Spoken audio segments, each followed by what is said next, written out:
Hi everyone, welcome to sizzling coffee. तो आज हम बात करेंगे पारस के बारे में, पारस ठकराल और उसकी वाइफ पिन्नू के बारे में, उर्फ वैशाली।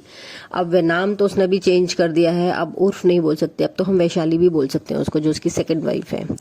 तो अभी पिन्नू अभी जो है ना, रिसेंट में ही स्नेहा ने एक पॉडकास्ट किया था, ठीक है भाई। वहां पे उसने जो चीजें बोली ना, मतलब उसने सब कुछ खोल खाल के रख दिया कि भाई साहब ये थी एक्चुअल में प्रॉब्लम। तो भाई ये पारस है ना, ये वो बंदा है जो कंटेंट के लिए कुछ भी कर सकता है। अपनी पूरी फैमिली को उसने अच्छी तरीके से यूज किया है। पहले इसने स्नेहा को अच्छे से यूज किया था, ठीक है।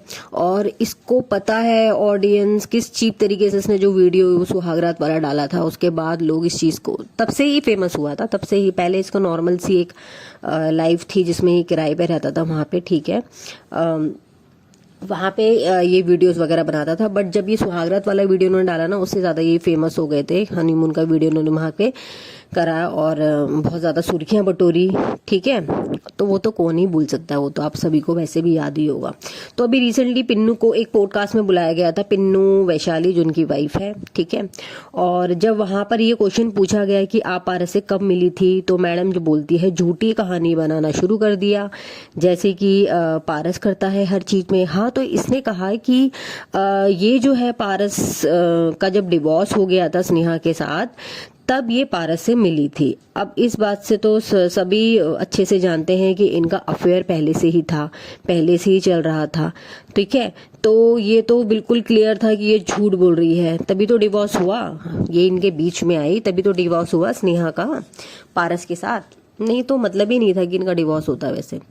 और एक बात बताओ, आफ्टर डिवोर्स जब मैंने इसके व्लॉग देखे तो क्लियर लग रहा था कि ये कोई रिग्रेट नहीं है इस बंदे को कि मेरा डिवोर्स हो रहा है, बल्कि ये चाहता था इसका जल्दी से जल्दी डिवोर्स हो और ये वैशाली के साथ शादी कर सकते हैं, ठीक है।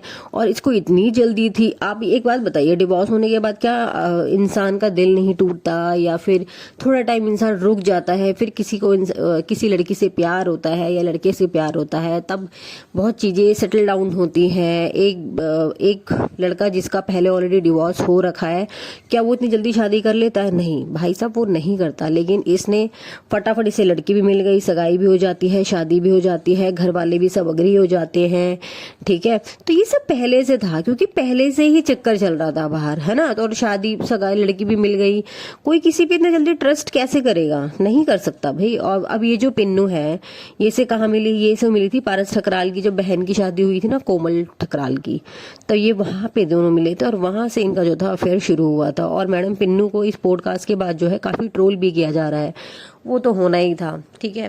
और जब इतनी आप झूठी बातें बोलोगे तो आपको तो ट्रोल करेंगे ही लोग। और स्नेहा ने भी जो था पूरी रियल कहानी बताई कि भाई एग्जैक्टली हुआ क्या था। अब मे बी स्नेहा कहना नहीं चाह रही हो, बट था ना कि रियल चीजें हैं, तो आप क्लियर ही बोलिए, ठीक है। तो जिन लोगों को नहीं पता था उनको भी पता चल गया था कि वैशाली जो है उसने एक नहीं दो घर बर्बाद किए थे। सचिन नाम का एक शादीशुदा बंदा था जिसका उसका साथ वैशाली का जो था अफेयर चल रहा था, ठीक है।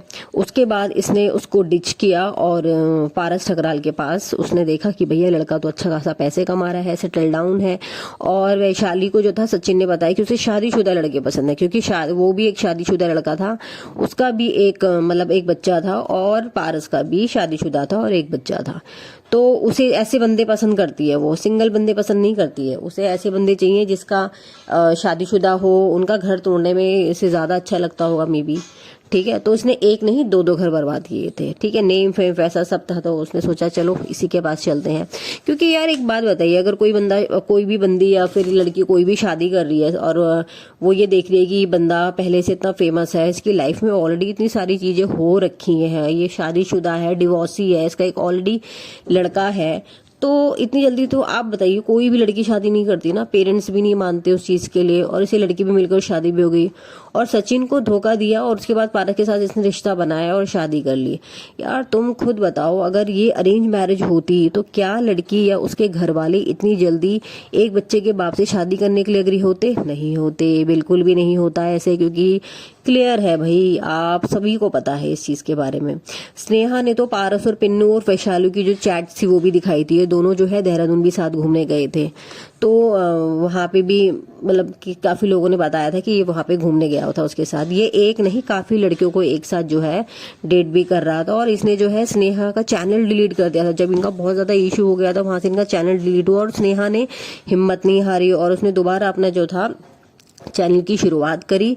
और आज वो इतनी आगे निकल चुकी है गाइस कि वो अपनी मेहनत से सब कुछ कर रही है। ठीक है, आफ्टर स्नेहा के पॉडकास्ट को, जब स्नेहा का पॉडकास्ट जब हुआ, रात को ही पारस लाइव आते हैं इंस्टाग्राम पे, दोनों के दोनों, पिन्नू वैशाली। और क्लैरिफिकेशन की जो है, हम इनका नाम चेंज कर रहे हैं। वैशाली जो उसका नाम है ही, उसमें चेंज करने की कोई जरूरत नहीं है, क्योंकि सच्चाई तो सबके सामने आनी थी।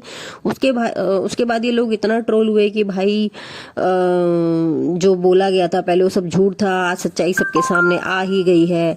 तो ये कहते हैं कि हम यहाँ पे किसी को कोई क्लैरिफिकेशन देने नहीं आए। तो ये आप ये देखिए कि ये एक यूट्यूबर है, इसको बहुत सारे लोग फॉलो करते हैं, और ये जो है लोगों को जब कमेंट्स करता है तो इतनी गंदी गंदी गालियां देता है। तो ये कहते हैं कि हम कोई क्लैरिफिकेशन नहीं देंगे। अब बचा ही क्या है भाई क्लैरिफिकेशन देने के लिए, कुछ नहीं बचा। अच्छा, एक लड़की है, उसने बोला कि उस लड़की को उसने ये बोला कि अपनी बहन को भेज दे तो उसको तीसरी बीवी बना लूंगा। आप ये देखिए, इस बंदे की सोच देखिए, ये इस तरीके के कमेंट करते हैं और ये इतनी गंदी गंदी गालियां देते हैं।